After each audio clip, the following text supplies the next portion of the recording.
You are welcome to this lesson. The title is the Bible corrupted? A response to the Muslims. Is the Bible corrupted? A response to the Muslims. The case at hand is the Muslims have been saying that the Bible through the years has been distorted.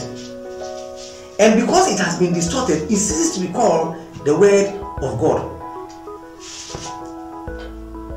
And they will quote Surah chapter 4 verse 46. Surah chapter 4 verse 46. Surah 4:46. Among those who are Jews are those who distort the meaning of the word and say, we hear and disobey, and hear as one who hears not, and attend to us, twisting their tongues and disparaging religion.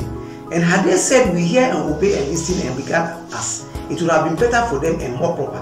But God cursed them with their disbelief, so they believe not, save a few. The Muslims are saying that the Jews and the Christians, they distort the meaning of the word. When they hear, they disobey. I want you to know that distorting the meaning of something does not change the textual content of that book.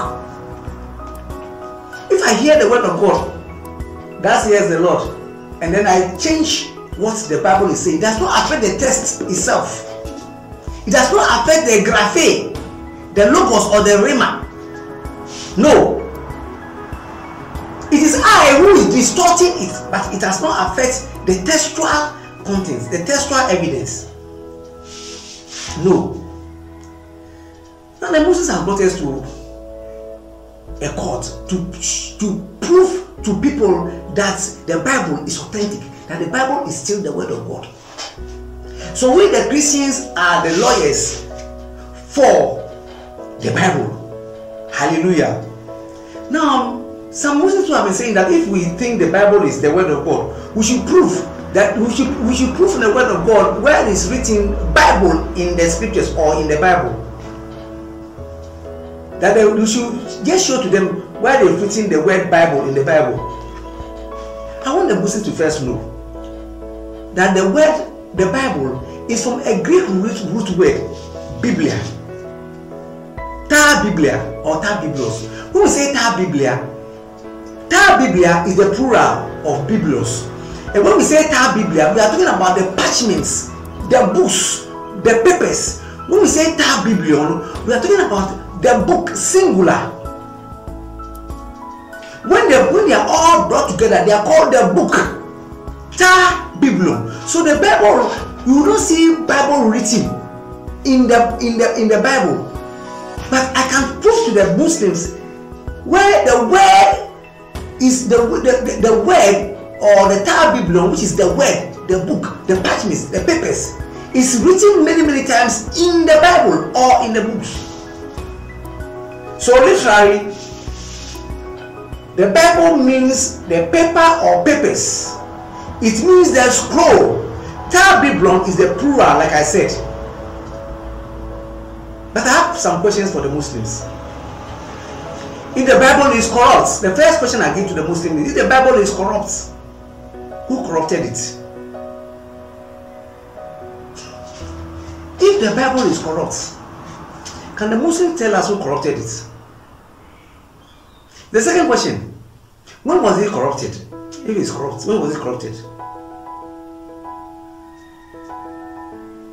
Third, is or was the Bible, that is the Torah, the Psalms, the Gospel and so on, was it corrupted by God? According to the Quran itself, can God's word be corrupted?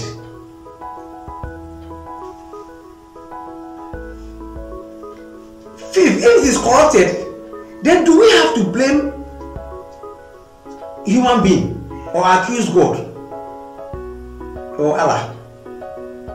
And let us come to question 1.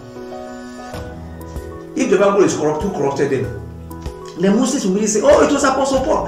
It was Apostle Paul. Apostle Paul was a fake Christian. He was one of the top Muslims. He was one of the top Jews who infiltrated into the ranks of Christianity just to corrupt it. And he wrote many Facebook, and the books that say I agree with Jesus Christ. And he spoke about the deity of Christ. He said Jesus Christ is God. And so on. Oh, he corrupted, he said many things that Jesus Christ didn't even believe. That is what the Muslims will say. So the first accused who is placed into the witness board is Apostle Paul. Now Apostle Paul, if he's alive, he would tell us to open to Surah chapter 29 verse 46. Surah 29 verse 46.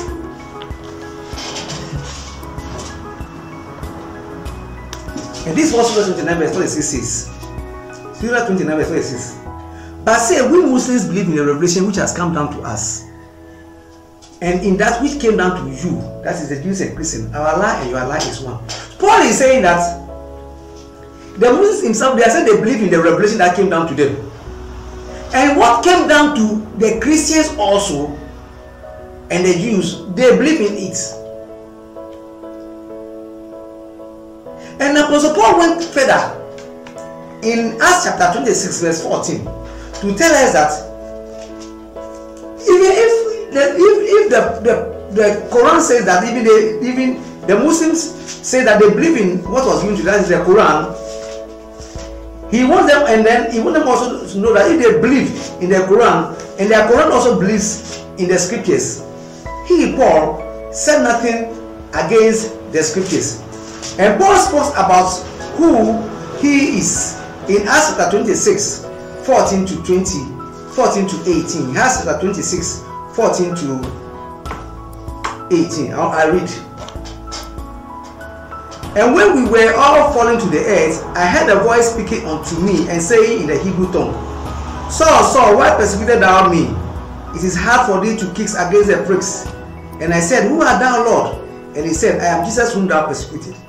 But rise and stand upon thy feet, for I have appeared unto thee for this purpose, to make thee a minister and a witness both of these things which thou hast seen, and of those things in which I will appear unto thee, delivering thee from the people and from the Gentiles, unto whom now I send thee, to open their eyes, and to turn them into darkness, and to turn them from darkness to light, and from the power of Satan unto God, that they may receive forgiveness of sins and inheritance among them, which are sanctified by faith that is in me. Amen. So Apostle Paul is saying that he truly was against Christianity, but Jesus Christ met him on the road to Damascus. When he met him on the road to Damascus, he revealed his plan to him.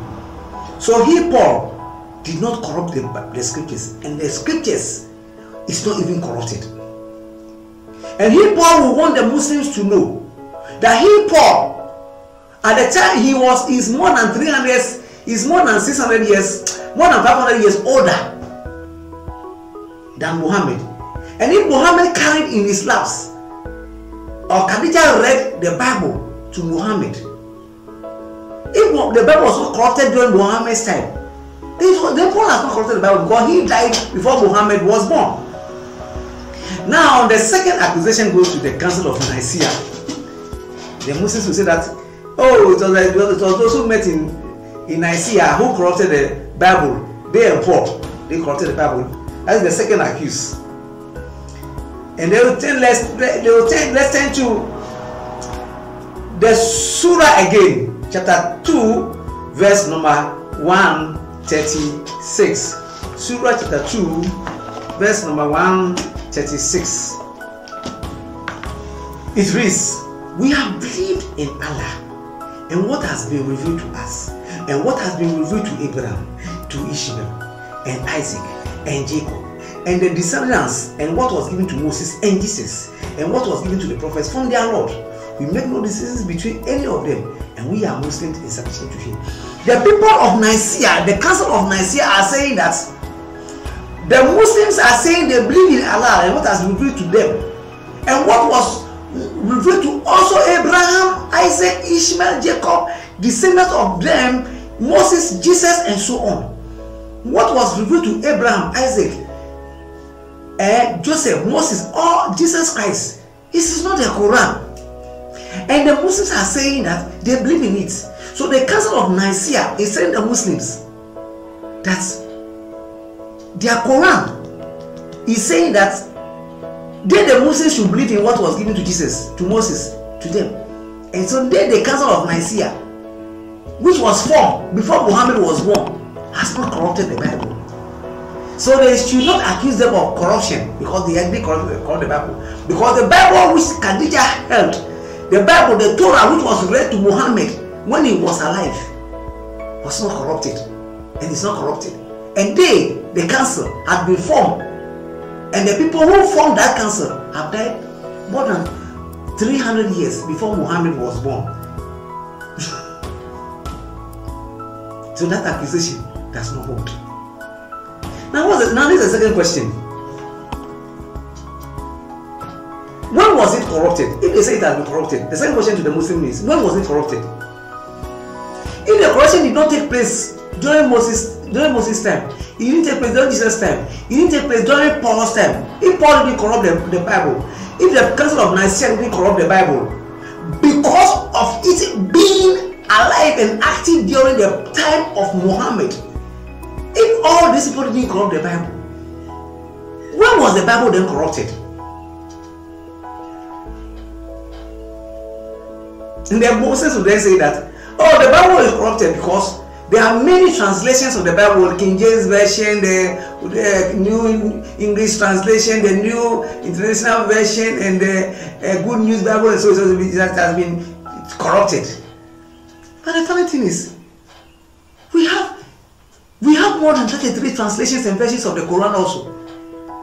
So if they are saying just by translations or versions, the Bible is corrupted, then their Quran, which is not even the word of God, is corrupted because we have more than 33 translations.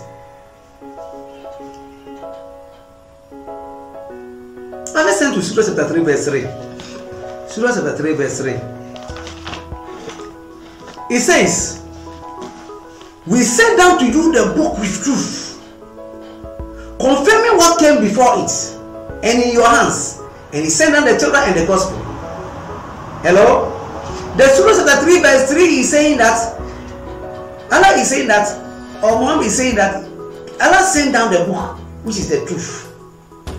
And this book confirmed what came before it, which is the scriptures. And he sent down the Torah and the Gospel. You know something? I did a little Arabic. I live by Atas, I did a little Arabic, just a little. I'm not an Arabic student, no. Apart from the alphabet, I don't know anything about Arabic, so I'm not an Arabic student. Don't give me that hand. But when you Google the Surah 3 verse 3, the place where it's written confirming what came before it is wrong translation by the Muslims. It's supposed to be, he sent down to you the book with truth, the book that is in your hands, and he sent down the Torah and the Gospel, which means that the Allah was telling Muhammad that the book that his wife is holding, they are holding the Torah, the Torah, the Injil, the Psalms, and which is in their hand, is from He God or He Allah. He Allah. That book was from Him. It was not from anybody. Now I said, when you go to courts, we call judges, we call witnesses, we call defendants, and they are defendants and they are plaintiffs and so on, first accused, second accused, and we call witnesses. You know, when Muhammad was alive, there were some people who saw him physically. They are called eyewitnesses. So let us get into eyewitness accounts. People who saw Muhammad, some of them ate with him. Some of them saw who he was. They can testify of him. They saw him physically. Let us turn to Sunan Abi Dawud, a hadith 4449. 4449. And this is what Sunan Abi Dawud 4449 says.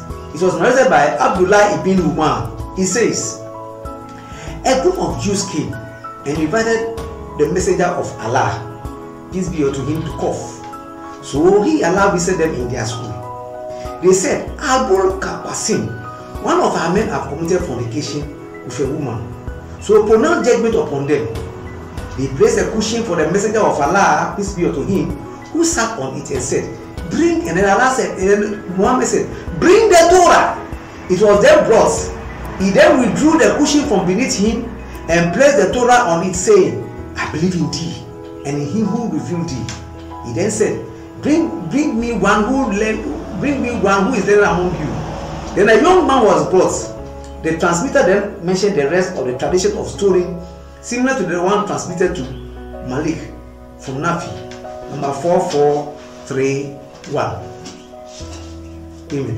What is happening here? The Quran, the Hadith is saying that some Jews, group of Jews went to Muhammad.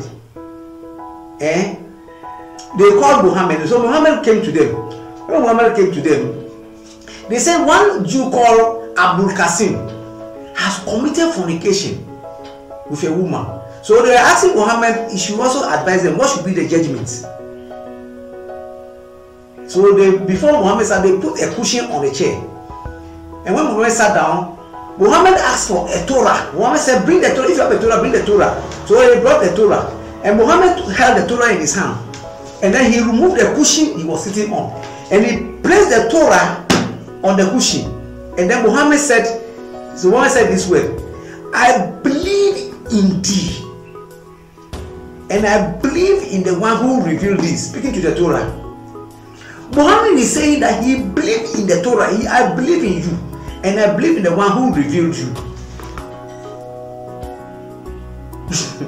So Muhammad is saying that he believes in the Torah. Paul is dead. The Council of Nicaea, they died a long time. All of them are dead. Moses, everybody. Everybody is dead and gone. Those who the Muslims accused of corrupting the Bible, they are dead and gone. And Muhammad is saying that he's telling the Jews that he believes in their Torah. You see, the Torah was for the Jews, the gospel was for the Christians, and so on. Do you see?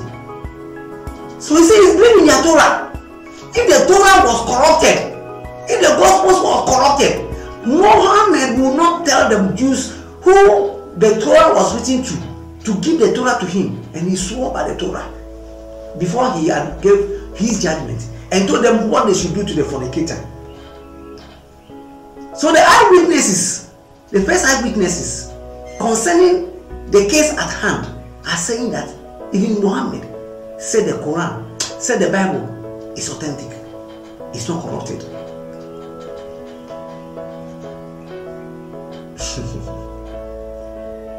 They all testify to the authenticity of the Torah. Now let us look at, turn to the Quran again. Surah 3 verse 78. Surah 378 says that there is among them a section who distort the book with their tongues. You will think it is part of the book, but it is not part of the book. And they say this is from Allah, but it is not from Allah. Surah 3 verse 78. They are the first prosecution witness. This person is the first prosecution witness. The witnesses are saying, the witnesses are saying that there are some people who distort the book with their tongues.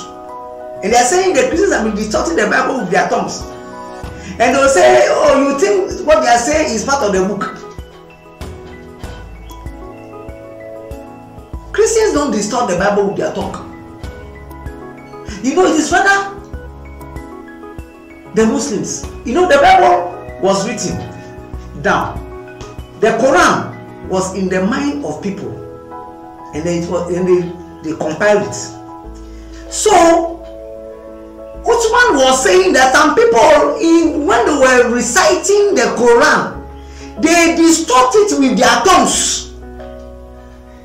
He said there's a section among those who distort the book with their tongues.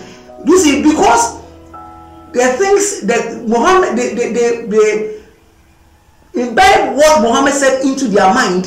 When some of them are reciting the Quran, the words of Muhammad, or what Allah might have said to Muhammad, when they were reciting it, some of them, what they did was they changed some of the words. They changed some of the words. I hope you understand. They changed some of the words of the Quran. They distort it. The Christians don't distort the Bible. When the Jews, when the devil came to tempt Jesus Christ, all the three things he said, it has been written, this is what, and Jesus Christ said it has been written. All the things that the devil said against Jesus Christ were distortions, but it never affected the textual content of of the word of God. It never affected the graphe, the logos, and the rima of the word of God. It was a distortion. If I take the word of God and I distort it, it doesn't affect the word of God. It is I who have distorted it. Amen. Now let us come to the second prosecution witness, who is Muhammad himself. You know, Muhammad, when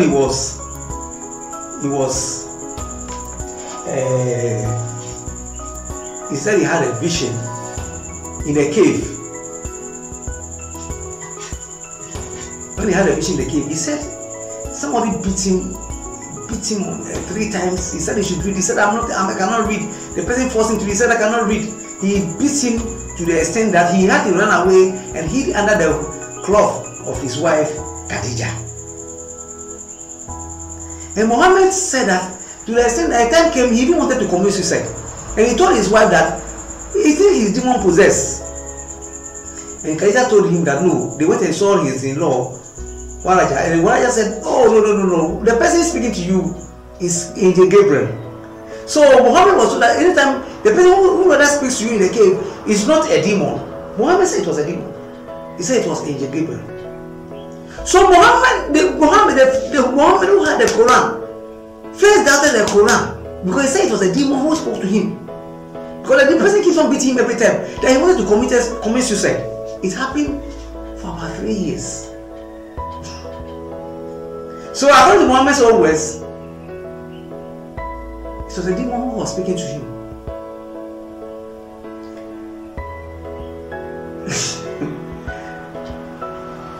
And even Aisha, when you read into the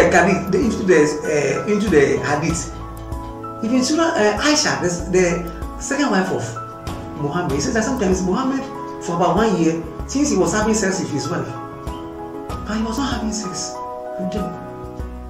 He says he thinks he has had sex with them, and people are saying that Muhammad was possessed.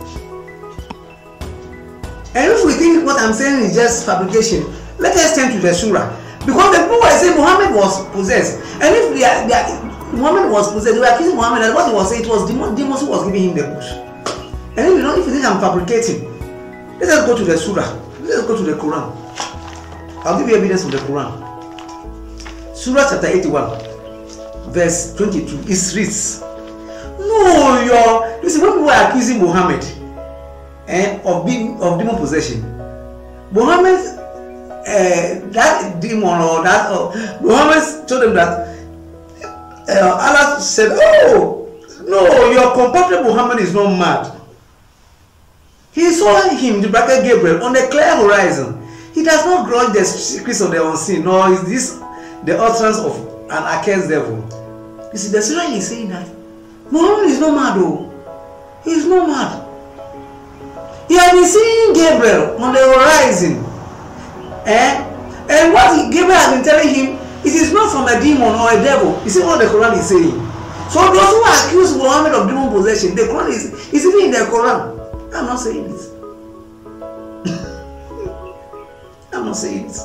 Surah chapter 81, verse 22-25.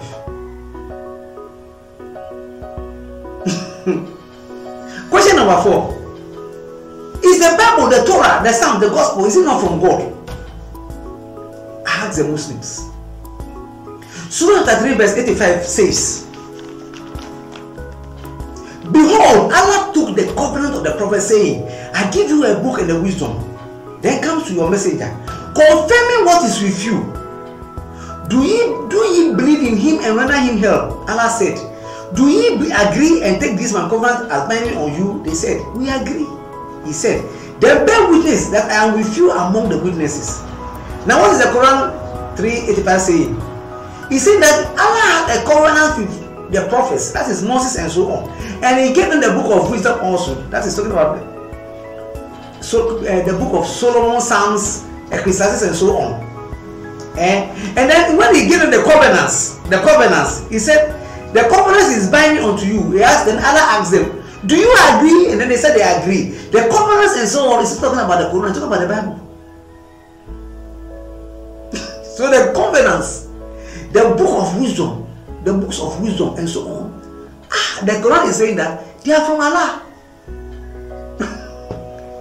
They are from Allah. So if they are from Allah, who actually corrupted the Bible? That's my first question. Can the Quran, according to the Quran itself, can God's word be corrupted? According to the Quran itself, can God's word be corrupted? Muslims, look into my eyes. I'm asking you a question. When you read your Quran, does your Quran says God's word can be corrupted? When God says something, when Allah speaks, do you know what your Quran says? I'm not sure you know what your Quran says. Let's turn to Surah chapter 6, 114 to 115. They will know whether the Quran, whether the word of God, the Bible, which the Quran is saying it came from God, let me say Allah. Whether the Quran itself, whether the Bible can be corrupted, when Allah has said something, whether somebody can change what Allah has said. Surah chapter 6, 114 to 115. It says, shall I seek for the judge other than God, when it is he who has sent unto you the book, explained in detail? They know full well to whom we have given the book, that it has been sent down from thy Lord in truth. Never be of them who doubts the word of thy Lord, that find his fulfillment in truth and in justice. None can change his words, for it is he, the one who heareth and knoweth it. Amen. So my Muslim friends, my Muslim brothers, your Quran is saying in Surah 6, 114 to 115 that no one can change Allah's words. No one can change God's words. No one.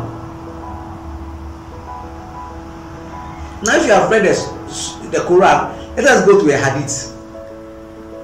That is Hadith Buhari, Sahih Buhari, volume 6. That is Hadith number 527, page 489, book number 16. It reads, and it's narrated by Ibn Abbas. Human said, Rubai was the best of us in the recitation of the Quran. Yet we leave out some of what he recites. Rubai says, I have taken it from the mouth of Allah's apostle, and will not live for anything whatever. But Allah said, none of our revelations do we abrogate or cause to be forgotten, but we substitute something better or similar. You see, when the best reciter called Yubai, when he's reciting the Quran, Ibn Abbas said that they leave some out. When the best reciter, Yubai, is reciting what he has heard from Muhammad, so it can be compiled, it can be written down, they leave some out. If something can be left out, can some be added? You see, then Yubai said, I have taken it from the mouth of Allah's apostle. I will not live for anything whatever.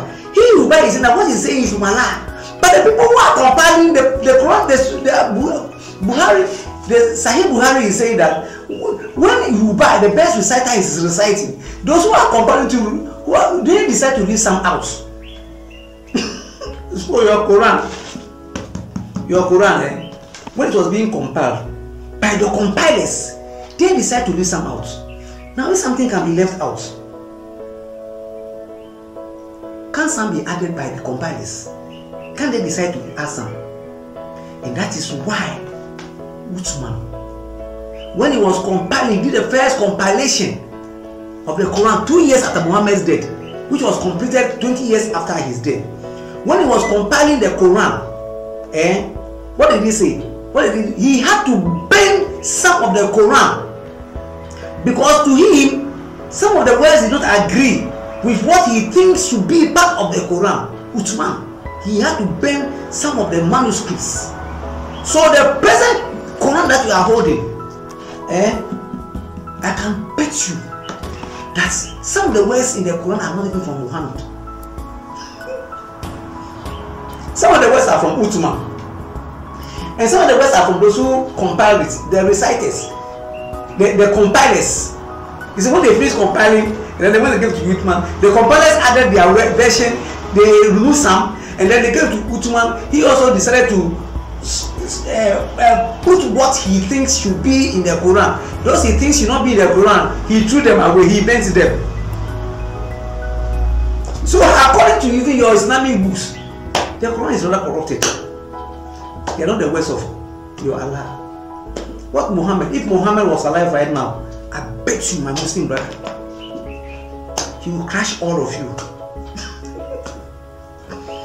He will tell you that the Quran, what Allah gave to him, what Gabriel gave to him, it has been corrupted. That is what God gave to him. When you read the Quran to him now, he will tell you that it has been corrupted. It has been corrupted. No wonder there's a sheikh on the internet who is saying that the present Quran is disgracing the Muslims, because that is not what Muhammad, he believes that's not what Muhammad said. Some of the things in the Quran, Muhammad didn't say it. None can change God's ways. And when you look at Quran chapter 2 verse 16 also, it said the same thing. None can change Allah's ways. None can change Allah's ways. What Allah says is final. None can change his ways. So when you talk about abrogation or changes in the Bible, no, it is not like the Bible. It's the Quran which was abrogated, which was changed, which has gone through changes through the years. It is not the Bible.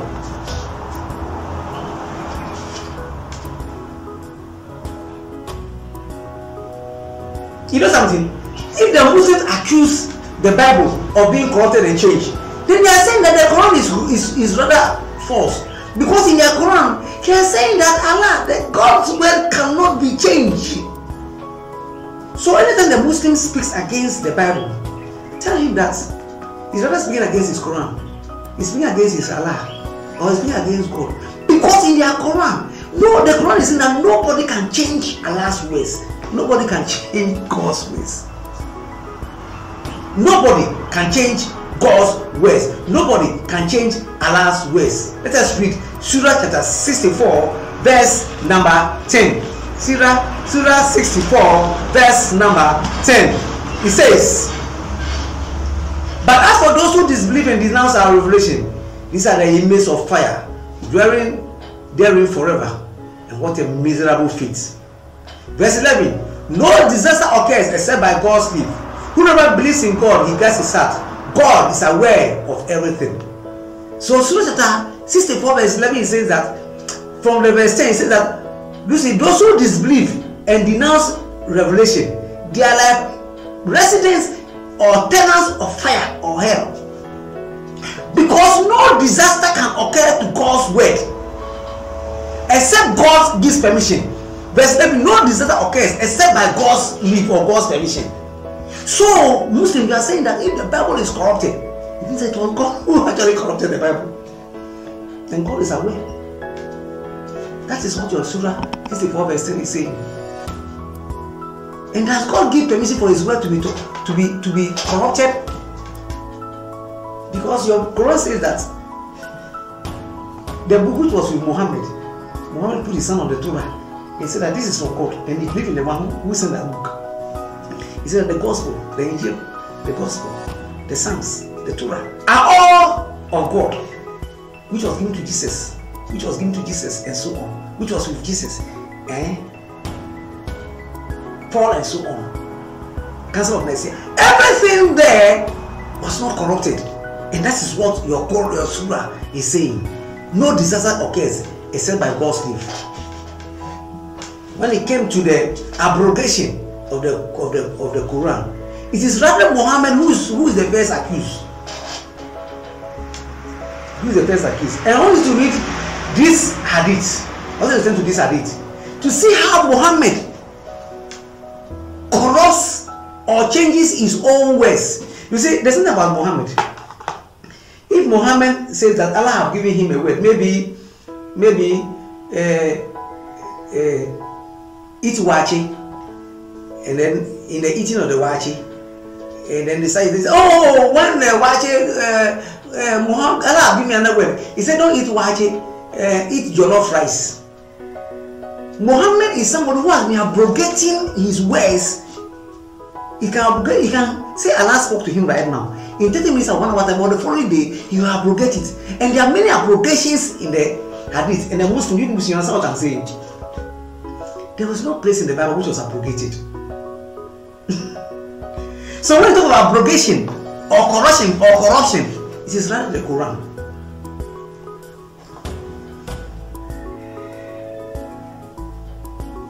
And even the eternal witness of the Quran even testify to the authenticity of the Christian Bible. Listen to Surah 5 verse 43. This was Surah 5 verse 43 says, how come they come unto thee, Muhammad, for judgment when they have the Torah, wherein Allah had delivered judgment for them? Allah is asking Muhammad, why should the Jews come to you when Allah have given them the Torah? Why should they come to you? Which means that Allah is saying that the Torah, which is for the Jews, is authentic. So they should stop worrying Muhammad for advice because they have the Torah. He's the one who have the Quran. They have the Torah. And then when it comes to the Christian, this is what Surah 5 verse 47 says. He says, let the people of the gospel judge by that which Allah revealed therein. Whoso judged not by that which Allah hath revealed, such are evil leaders. When it comes to the people of the gospel, the New Testament, Matthew, Mark, Luke, and John, and so on, they are saying Allah is saying that the Christians too should judge by their gospel, which means that the gospel, the New Testament, is authentic, even according to the Quran. That is the eternal evidence which the Christians are, which we are relying on from the Quran. That even in the eternal evidence, the eternal writings of the Quran, the Old Testament is authentic, the New Testament is authentic. Now let's talk about external evidence. When you speak to a Muslim, you ask him, is there any external evidence concerning the Quran? What makes the Quran authentic? He will tell you that it's the word of Allah. The Quran is the last words of Allah. Then if you tell him that, but what shows that it is the word of Allah? He will say that because Muhammad said it, Allah gave it to Muhammad. And Muhammad authenticates the Quran.